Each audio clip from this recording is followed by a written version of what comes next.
কল্পনা করুন তো এমন একজনের কথা যিনি ৬০-এর দশকে ট্র্যাকের ওপর বিদ্যুতের গতিতে দৌড়াতে পারতেন, যার পায়ের জাদুতে মুগ্ধ ছিল গোটা পাকিস্তান। তিনি ছিলেন পাকিস্তান জাতীয় ফুটবল দলের একমাত্র বাঙালি ক্যাপ্টেন। আবার সেই একই মানুষ যখন ১৯৭১ সালে দেশ আক্রান্ত হল, ফুটবল ছেড়ে কাঁধে তুলে নিলেন স্টেন গান। দেশের জন্য জীবন বাজি রেখে যুদ্ধ করে অর্জন করলেন বীর বিক্রম খেতাব। গল্পটা এখানেই শেষ নয়। রাজনীতির পিচ্ছিল পথে তিনি এমন এক পাহাড় যাকে বড় বড় প্রলোভন দিয়েও এক চুল নড়ানো যায়নি। ২০২৪-এর উত্তাল সময়ে যখন বড় বড় বাঘা নেতারা দল পাল্টে ফেলেছিলেন, তখন এই মানুষটি হুইল চেয়ারে বসে জেল খাটছিলেন, তবুও আদর্শ বিসর্জন দেননি। এমনকি বিশ্বসেরা অলরাউন্ডার সাকিব আল হাসানের নতুন দলের প্রস্তাবকেও তুড়ি মেরে উড়িয়ে দিয়েছিলেন স্রেফ ব্যক্তিগত নীতির কারণে। হ্যাঁ, আমরা বলছি বাংলাদেশের ইতিহাসের এক কিংবদন্তি চরিত্র মেজর হাফিজ উদ্দিন আহমেদ বীর বিক্রমের কথা। আজ ২০২৬ সালে এসে যিনি বিনা প্রতিদ্বন্দ্বিতায় বাংলাদেশের জাতীয় সংসদের স্পিকার। কি ছিল তার সেই রোমাঞ্চকর ইতিহাস? কেন তিনি বারবার খবরের শিরোনামে এসেছেন?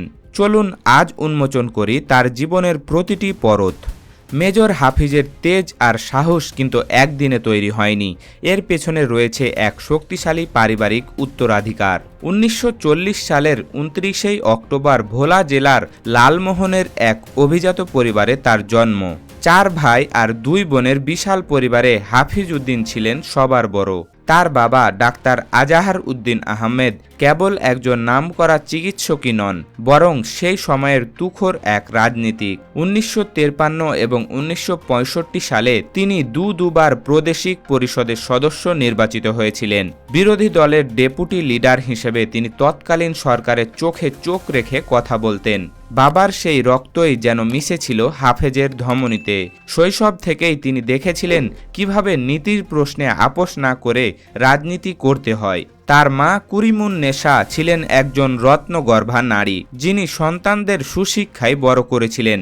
লেখাপড়ায় হাফেজ ছিলেন অত্যন্ত মেধাবী।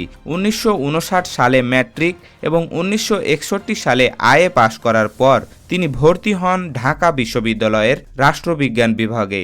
সেখান থেকে অনার্স এবং MA ডিগ্রি লাভ করেন, কিন্তু ক্যাম্পাসের সবাই তাকে চিনত বিদ্যুৎ হাফিজ নামে। ১৯৬৪ থেকে ১৯৬৬ টানা ৩ বছর তিনি ছিলেন পূর্ব পাকিস্তানের দ্রুততম মানব। ১০০ ও ২০০ মিটার স্প্রিটে তার রেকর্ডগুলো ভাঙা ছিল সে সময় প্রায় অসম্ভব। অ্যাথলেটিক্সের পাশাপাশি ফুটবলেও তিনি ছিলেন অপ্রতিরোধ্য। ঢাকা মোহামেডান থেকে শুরু করে পাকিস্তান জাতীয় ফুটবল দল, সবখানেই ছিল তার দাপট। ১৯৬৯ সালে তিনি পাকিস্তান জাতীয় ফুটবল দলের অধিনায়ক নির্বাচিত হন, যা ছিল একজন বাঙালির জন্য সেই যুগে অবিশ্বাস্য এক অর্জন। সৌদি আরব থেকে শুরু করে আমেরিকার ডালাস টর্নেডো ক্লাবের বিরুদ্ধে তার সেই পারফরমেন্স আজও ফুটবল প্রেমীদের আড্ডার আলোচনার খোরাক যোগায়। খেলার মাঠের যখন তুঙ্গে, ঠিক তখনই সবাইকে অবাক করে দিয়ে ১৯৬৭ সালে তিনি সেনাবাহিনীতে যোগ দেন। মজার ব্যাপার হলো, তিনি প্রথমে যোগ দিতে চেয়েছিলেন সেনাবাহিনীর শিক্ষা বিভাগে, কিন্তু তার শারীরিক গঠন এবং তেজ দেখে প্রশিক্ষকরা তাকে সরাসরি পদাতিক বাহিনী বা ইনফ্যান্ট্রিতে পাঠিয়ে দেন। ফার্স্ট ইস্ট বেঙ্গল রেজিমেন্টে তার কর্মজীবন শুরু হয়। পাকিস্তানের কাবুলে অত্যন্ত কঠিন প্রশিক্ষণ শেষ করে তিনি একজন দক্ষ সেনা কর্মকর্তা হিসেবে নিজেকে গড়ে তোলেন।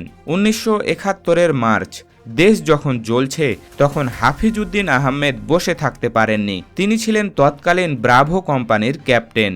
পাকিস্তানি সেনাবাহিনী যখন বাঙালিদের ওপর গণহত্যা শুরু করে, তিনি বিদ্রোহ ঘোষণা করেন। তিনি এবং তার রেজিমেন্ট পাকিস্তানি সেনাদের বিরুদ্ধে প্রতিরোধ গড়ে তোলেন।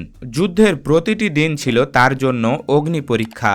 রণাঙ্গনে তার রণকৌশল আর অসীম সাহসের কারণে পাকিস্তানি বাহিনী অনেক জায়গায় পিছু হটতে বাধ্য হয়। তার এই বীরত্বগাথার স্বীকৃতি স্বরূপ বাংলাদেশ সরকার তাকে বীর বিক্রম খেতাব প্রদান করেন। একজন ফুটবলার থেকে বীর মুক্তিযোদ্ধা হয়ে ওঠার এই রূপান্তর পৃথিবীর ইতিহাসে বিরল। স্বাধীনতার পর তিনি রাজনীতিতে যোগ দেন। ভোলা ৩ আসন থেকে তিনি মোট ৭ বার সংসদ সদস্য নির্বাচিত হন।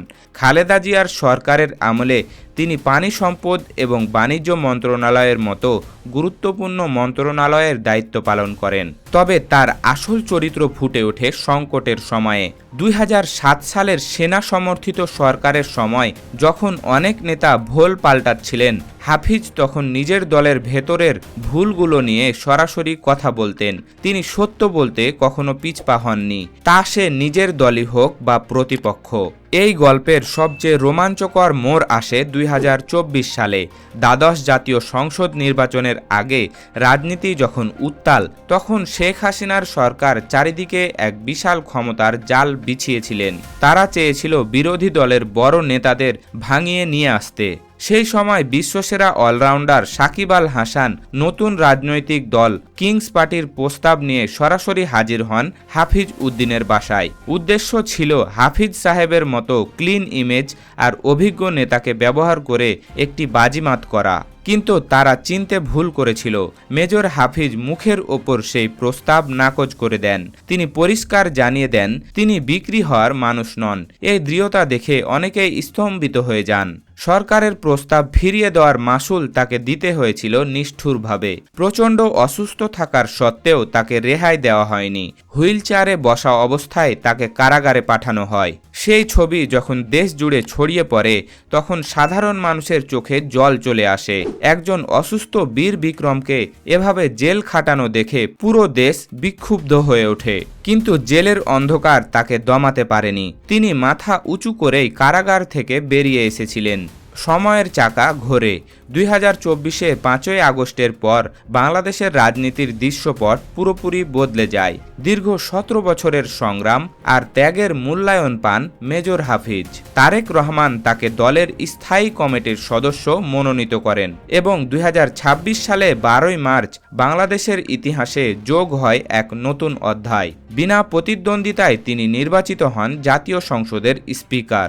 যে মানুষটি সারা জীবন ন্যায়ের পক্ষে লড়েছেন, আজ তিনি দেশের সর্বোচ্চ আইনসভার অভিভাবক। মেজর হাফিজ উদ্দিন আহমেদের জীবন আমাদের শেখায় যে প্রলোভন আর অত্যাচার একজন মানুষের শরীরকে কষ্ট দিতে পারে, কিন্তু তার আদর্শকে মারতে পারে না। খেলার মাঠ থেকে যুদ্ধের ময়দান আর রাজপথ থেকে সংসদের স্পিকারের চেয়ার, সবখানেই তিনি বিজয়ী। তার এই রোমাঞ্চকর জীবনযাত্রা আগামী প্রজন্মের কাছে সাহসের এক মূর্ত প্রতীক হয়ে থাকবে। তিনি প্রমাণ করেছেন সত্যের পথে থাকলে শেষ পর্যন্ত জয় অবধারিত। ভিডিওটি আপনাদের কাছে কেমন লাগলো? আপনাদের মূল্যবান মতামত আমাদের কমেন্ট বক্সে অবশ্যই জানাবেন। রাজনীতির এমন সব অজানা ইতিহাস জানতে আমাদের চ্যানেলটি এখনই সাবস্ক্রাইব করে রাখুন। দেখা হবে পরবর্তী ভিডিওতে। সেই পর্যন্ত ভালো থাকুন, সুস্থ থাকুন। ধন্যবাদ।